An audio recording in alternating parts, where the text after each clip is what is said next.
Well, last week we talked about the fall of the Anglo-American Empire, and I discussed a little bit about the prophecies in the book of Ezekiel, specifically dealing with Tyre and Egypt, and how Tyre was overseen by the covering cherub of Eden, which we recognize by the symbolic language represents Satan the devil. It's interesting because the Hebrew scriptures say very little about Satan the devil. Jesus was really the one that pulled the mask down, you might say. But we do appreciate that Tyre had this satanic overseer, and his downfall brings about the knock-on effect of taking down Tyre and Egypt as well. It says there in the 28th chapter of Ezekiel that God will throw him onto the earth, and he'll be a spectacle before the kings. Well, that may have seemed like a very bizarre prophecy to the ancients then. But when we consider Revelation and the 12th chapter, how when the kingdom is set up, Michael and his angels battle with the dragon and the dragon's angels, and they're thrown down to the earth. And woe for the earth and for the sea, because the devil comes down to you having great anger, knowing he has a short period of time. And he goes off, and what happens? I won't go into the chronology again, but the head of the wild beast suffers what appears to be a mortal head wound. And then it recovers, but in a different form. Okay, so I want to explore that a little more because there's a prophecy in the book of Isaiah that also touches upon the fall of Egypt. It begins by saying a pronouncement against Egypt. Look, Jehovah is riding on a swift cloud and is coming into Egypt. The worthless gods of Egypt will tremble before him, and the heart of Egypt will melt within it. Well, Egypt had had some dealings with Jehovah, that's for sure. In the days of Moses, the Egyptian gods were humbled. For example, the Egyptians worshipped the sun, and the sun went dark for 3 days, except the sun shone upon the Israelites in the land of Goshen. So Jehovah showed that he was God at that time. But now we're talking about centuries later. And Jehovah's riding into Egypt on a swift cloud must symbolize something rather extraordinary. As history worked out, though, Egypt was still a very powerful nation, even though Assyria had become the dominant power, and then Assyria was eclipsed by Babylon. And Jehovah chose Babylon as his instrument to punish not just Judah and destroy Jerusalem, but to punish other nations round about, including Tyre. In fact, Nebuchadnezzar laid siege to Tyre. It took him 13 years to conquer the city. And Jehovah said that he didn't receive much compensation for it. So Jehovah was going to give Nebuchadnezzar Egypt. After Nebuchadnezzar had destroyed Jerusalem, and he took off the majority of the population in chains back to Babylon, some people were left in Judah, including Jeremiah the prophet. And Jehovah told them, don't worry to stay here, and I'll make sure you're not annihilated. But the Jews, Jehovah called them stiff-necked and obstinate people, and they proved that because even though Jeremiah's word came true and Jerusalem was destroyed, they still would not obey. And so down to Egypt they went. And Jehovah said, if you go to Egypt, I'm going to come and get you. And so He basically sent Nebuchadnezzar there to punish those wayward covenant breakers. So Jehovah didn't do anything miraculous. The Babylonian army conquered every nation in the region, numerous nations, including Egypt. So why does it say Jehovah came riding on a swift cloud into Egypt? Because, as we've already considered from Ezekiel, Egypt prefigures the United States. And Jehovah's coming on a swift cloud represents the coming of Jesus Christ. I call it the second coming of Jesus Christ, just to irritate the watchtower. Now, because they don't use that expression, even though they do a few times, and they kind of admit that the second coming has already occurred. If you weren't paying attention, it was in 1914. But people don't understand that. They don't understand that the sign is all visible, right? I won't hold them up to any more ridicule than that. But what's the prophecy say? That the Son of Man is coming on the clouds. Jehovah is riding on a swift cloud and coming into Egypt. So Jesus is coming in the name of Jehovah, just as he did in the first century. Jehovah has given him all authority. He comes in the name of Jehovah and judges in the name of Jehovah. So these prophecies about Jehovah doing this and that will be fulfilled when Jesus carries out Jehovah's judgments. So going back to Revelation 12 and 13, Satan and the demons are thrown down, woe for the earth, beast gets whacked. And that's what we're talking about. This is one aspect of that head of the beast. Two-horned beast, Anglo-American dual world power. But now notice verse 2. This is Isaiah 19. I don't know if I mentioned that. Isaiah 19, and now we're going to go to verse 2.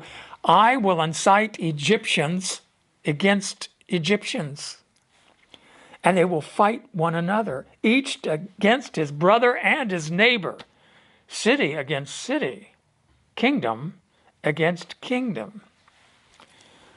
Well, that kind of goes with what Jesus said. Nation will rise against nation, kingdom against kingdom. How about civil war? That would be kingdom against kingdom itself.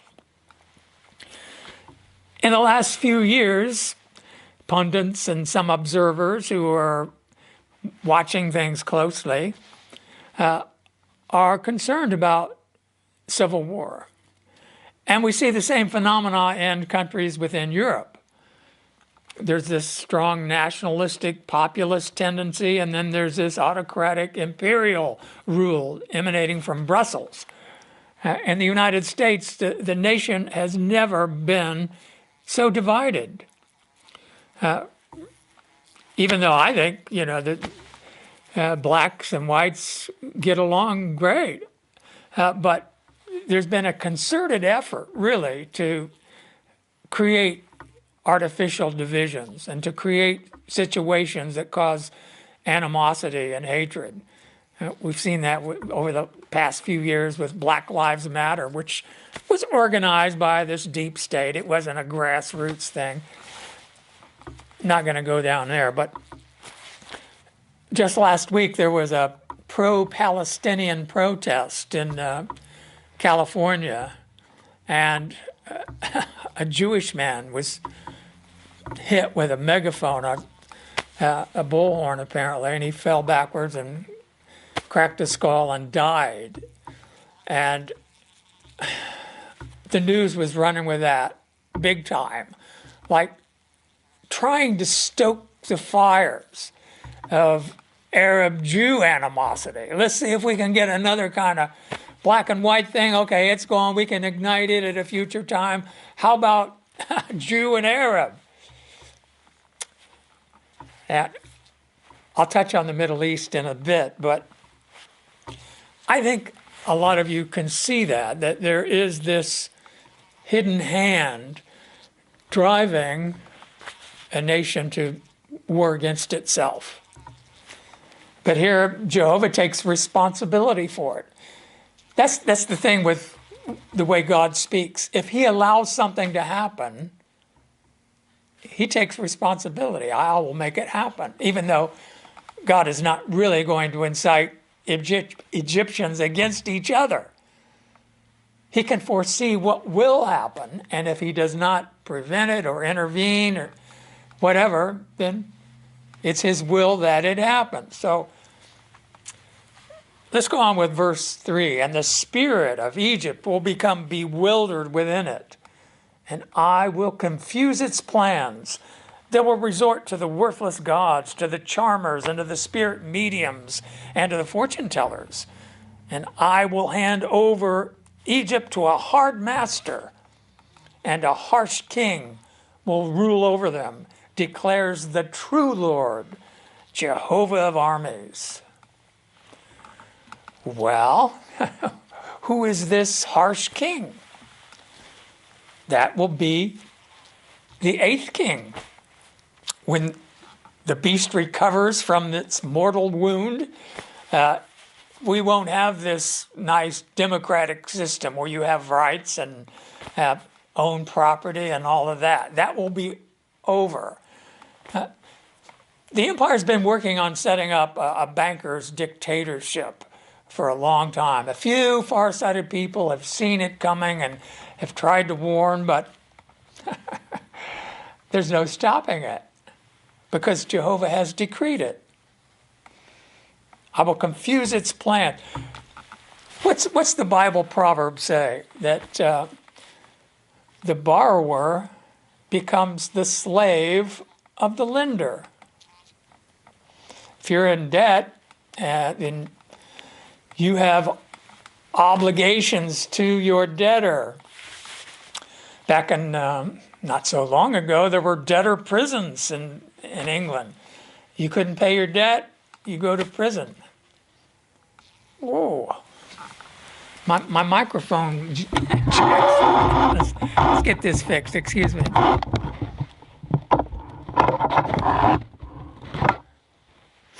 I don't know. I'm not going to start over, but I guess you can hear me. I don't know. I don't know if I said anything that important, but it's always something. I was sitting here in this chair last year, and I have a headlight here, the glow lamp. The bulb busted from the heat, and it crashed the lampshade. A marble lampshade, I might add, conked me in the head. I didn't do a video for that day. I just canceled the whole thing. But so Jehovah, when he says he's going to hand Egypt over to a hard master, there's nothing that can prevent it, because, as he said, the mouth of Jehovah of armies has spoken it.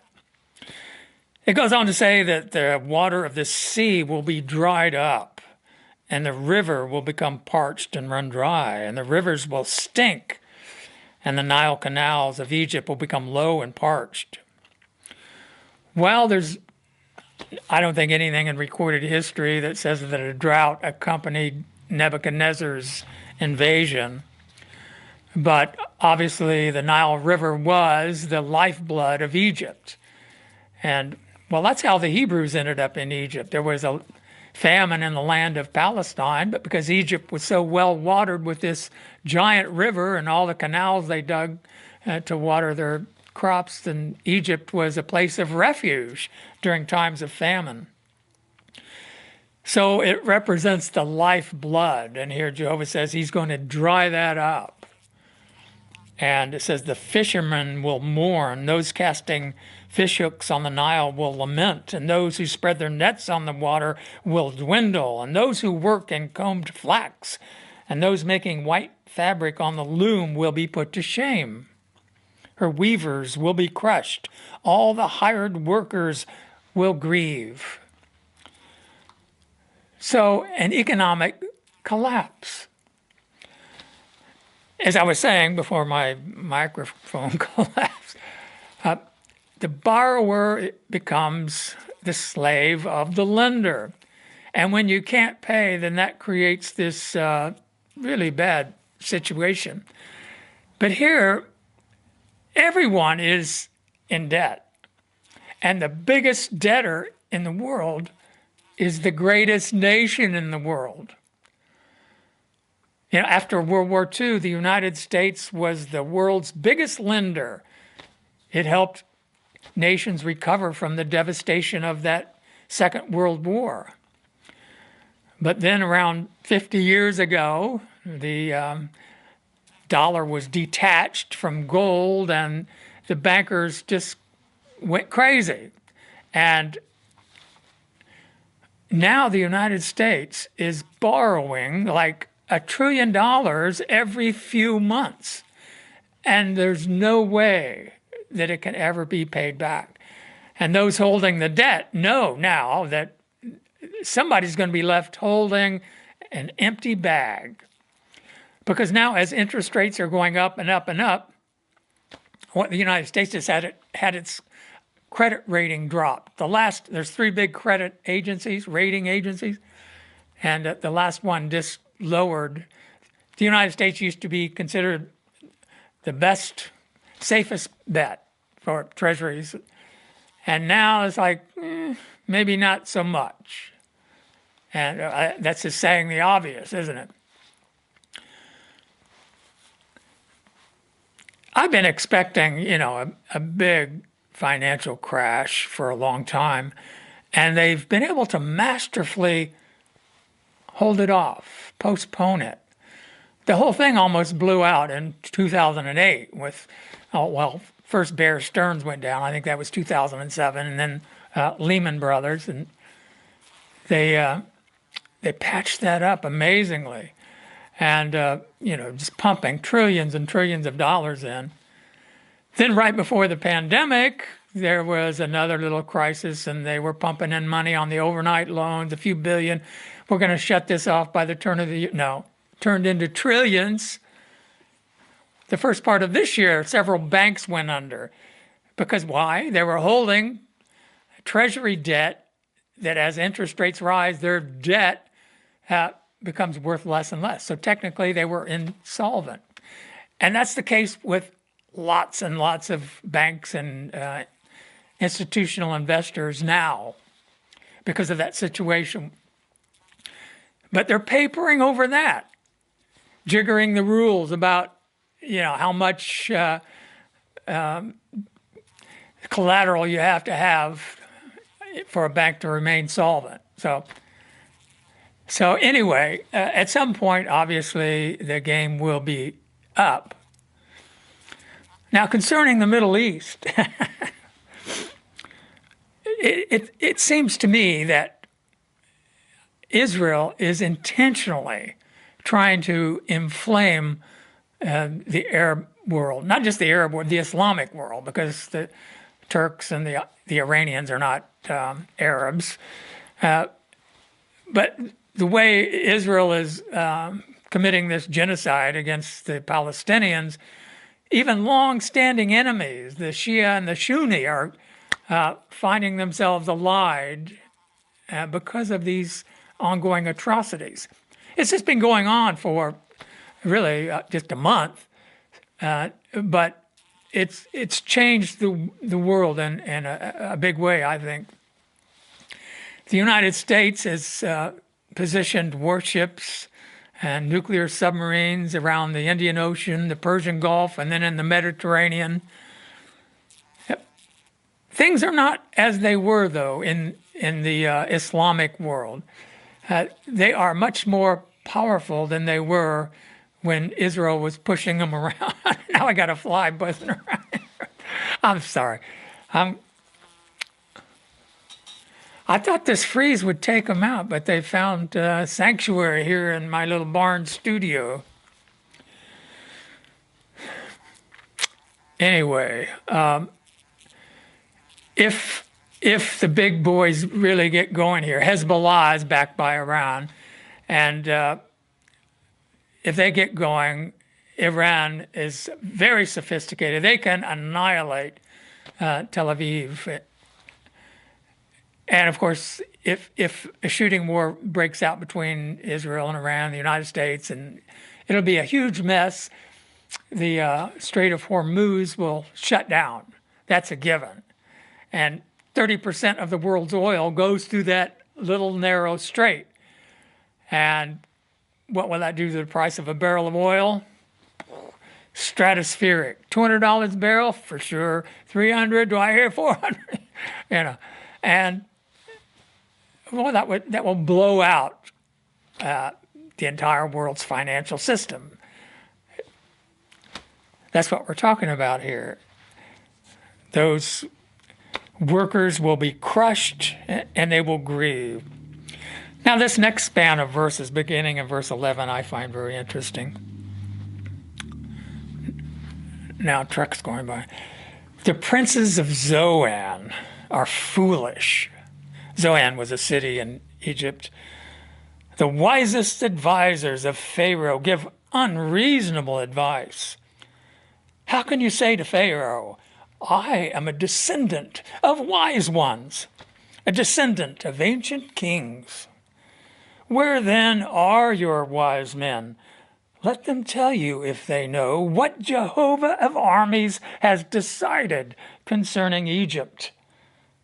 The princes of Zoan have acted foolishly. The princes of Noph have been deceived. The chiefs of her tribes have led Egypt astray. If this doesn't describe America and the political situation, Jehovah has poured out on her a spirit of confusion, and they have led Egypt astray, and whatever she does, like a drunk staggering in his vomit. And Egypt will not have any work to do, whether for the head or the tail, the shoot or the rush. The politicians have been brought under the influence of, well, the Zionists, the Jewish faction. The Jewish lobby is the most powerful. The United States has this commitment that whatever Israel does, we're right there with you. If you want to go to war against the entire Islamic world, it's your call, but we'll stand by you. And, we'll have to print trillions and trillions of dollars. We'll have to send some of our people over there, even though we don't have much of an army, but we'll give you what we got. And talk about being deceived. Back during the First World War, the United States had some wise politicians, some wise leaders, I would say, and they didn't want to get involved in other nations' affairs. A lot of Americans came from Germany. They didn't side with the British and the French, but no one really wanted to go to war. They were hoodwinked into it with the sinking of the Lusitania. And then after the war, they came up with this League of Nations, which, the Watchtower says was the embodiment of the eighth king. Well, it wasn't much of a king. It had no power. And the United States wasn't a member. Why? Because the Senate refused to ratify the treaty. They didn't want to become entangled in this sort of alliance. And so the British have spent the last 100 years changing the political situation in the United States. That's been their number one goal, their priority, to recapture their wayward colony and to prevent the United States from achieving, its goal to be this shining beacon of liberty and prosperity. It was for a while, but now the politicians that run this country, well, Jehovah said it, they're foolish and they've been deceived. I mean, they talk about a war on drugs, and then they open the border and allow millions of people to come in, unvetted. Well, the Chinese they're sending fentanyl here. Well, how does it get into the United States? You think maybe that millions of people coming across the border carrying illegal narcotics. How stupid. How utterly stupid. And how many of these millions of people flooding into the country are trained Islamic terrorists who now comprise sleeper cells waiting for the signal to start blowing things up? How stupid, how foolish of a country. If you don't have a border, you don't really have a country. And I think that's the whole idea. This powerful tyrant that's going to rule Egypt that knows how the game is worked. So he's been working to get Egypt to destroy itself, to weaken it internally. And then the big blow will come and it will not recover. In that day, Egypt will become like women, trembling and terrified because of that threatening hand that Jehovah of armies raises against it. And the land of Judah will become a cause of terror to Egypt. Wait a minute. They will feel dread at the mention of it because of the decision that Jehovah of armies has made. Wait a minute. Judah was destroyed, right? When Nebuchadnezzar, he destroyed Jerusalem first. How could Judah become a cause for terror in Egypt? Well, that's really getting interesting. Let me just read one more verse here. In that day there will be 5 cities in the land of Egypt speaking the language of Canaan and swearing loyalty to Jehovah of armies. One city will be called the city of tearing down. Well, like I say, the Jews that went to Egypt for protection weren't loyal to Jehovah, and they didn't set up.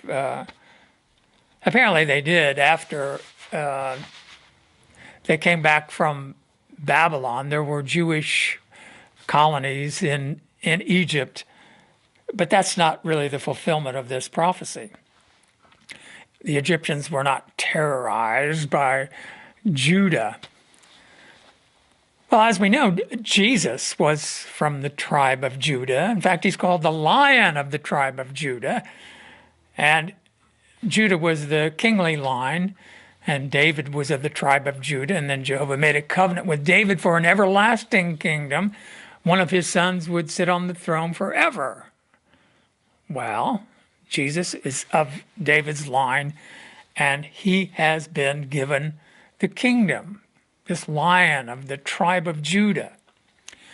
And when Jesus comes on this swift cloud, it's to gather his chosen ones. So in Revelation, they're described as 144,000 out of each of the 12 tribes. Well, we know that's not the literal 12 tribes. Christians are called spiritual Israel. And, well, it's interesting that the tribe of Judah would be a remnant that are on the earth when Jesus returns after the sealing. So they would become the sons of God, the brothers of Christ. They will have seen Jesus. Well, what does it say in the 11th chapter of Daniel about the king of the north? There were reports from the east that terrify him, and he goes off to annihilate many. In Revelation, the kings from the rising of the sun are mentioned in connection with Armageddon, really. The Watchtower says those kings are Jesus and Jehovah. Well, that's true. Jehovah's always been king, but the rising of the sun would suggest the rising of the kingdom. And when the kingdom comes to power, it will have all the associate kings and rulers with it, including those who are on the earth when Jesus comes. So that would certainly be a cause for terror, wouldn't it? And the reason we can believe that this has to do with the return of Christ is verse 19. It says, "In that day there will be an altar of Jehovah in the middle of the land of Egypt, and a pillar to Jehovah at its boundary. And it will be for a sign and for a witness to Jehovah of armies in the land of Egypt. And they will cry out to Jehovah because of the oppressors, and he will send them a Savior, a grand one, who will save them." So again, Jehovah didn't send any Savior down to rescue the wayward Jews in Egypt. The grand Savior is Jesus. And those who cry out to him are his people that are under the boot of this tyrannical king after Egypt crashes. I mentioned last week during that 42-month period, right? So those who have faith in God after the stumbling takes out many, and they will create what is called a sign and a witness. Remember, Jesus said, "You will stand before governors and kings for my sake, to give them a witness." And Jesus said, don't worry about what you're going to say. Don't rehearse. What you are to say will be given you in that hour. So that will serve as a sign, a witness that Jesus has returned, that he's walking among his chosen ones. He's next to them. That's what parousia means. And he will save them from, those who are called and chosen have to die, but they're instantaneously changed. So they're saved. By their death, they are saved. Now, I know some of you that have followed my writings for some years. I don't make predictions as such, but I went out on a limb a few years ago when the Watchtower was talking about selling their Brooklyn properties and building a new headquarters in Warwick. And I sent them a letter, a Kingdom Bulletin, I call it, and I was directing attention to this prophecy. And I was saying that this project will never go to completion because this system's going to collapse. And it was based upon what it says there, "In that day there will be an altar to Jehovah in the middle of the land of Egypt, and a pillar to Jehovah at its boundary." And because the Watchtower headquarters was a prominent place in New York, read God's Word daily, Jehovah is God, printed on the... it was like an altar to Jehovah. Well, they built their new headquarters, didn't they? And they sold that iconic building, and they got a fair price for it too, about $1 billion, I think. So anyway, I was wrong about that, because reading this again, they build the altar after Egypt collapses. In that day, there will be an altar to Jehovah in the middle of the land of Egypt. So I'm still sticking with the one city will be called the City of Tearing Down, identifying that as New York City, because that's where Wall Street is, and that's where the United Nations is. And the way it's set up, Wall Street, well, what did Warren Buffett say? He said derivatives were like a time bomb, like a nuclear time bomb, a financial time bomb, he said. And at a certain day and hour of Jehovah's choosing, when they decide to take down the system, they can just basically push a button and collapse Wall Street, collapse the whole shebang. And I'm certain that they will. And they want to do away with national sovereignties and institute this one world government controlled by the bankers, of course. But the City of Tearing Down, I think New York City will win that title hands down. So we'll see how that goes. And go on with verse 21. That'll be it. Jehovah will become known to the Egyptians, and the Egyptians will know Jehovah in that day. And they will offer sacrifices and gifts and make a vow to Jehovah and pay it. So it says Jehovah will strike Egypt, striking and healing it, and they will return to Jehovah, and he will respond to their entreaties and heal them. And that last verse in that chapter said, "Blessed be my people, Egypt, and the work of my hands, Assyria, and my inheritance, Israel." So Jehovah's Witnesses have the basis for understanding that. Israel is the 144,000 spiritual Israel, the Israel of God, Paul called it. And Egypt represents those of the great crowd. And many of them actually live in America. The work was started here in America. Missionaries from America have gone out to all four corners of the world to share the good news. So they will come to know Jehovah in a much better way, and Jehovah's purpose will be accomplished. So I'm just fascinated by that prophecy, and I want to put it out there because I think we are on the cusp of this, well, of Jehovah riding into Egypt on a swift cloud. And when that happens, everything will change. So hopefully I'll see you next week. I'll make sure my mic rig is working better.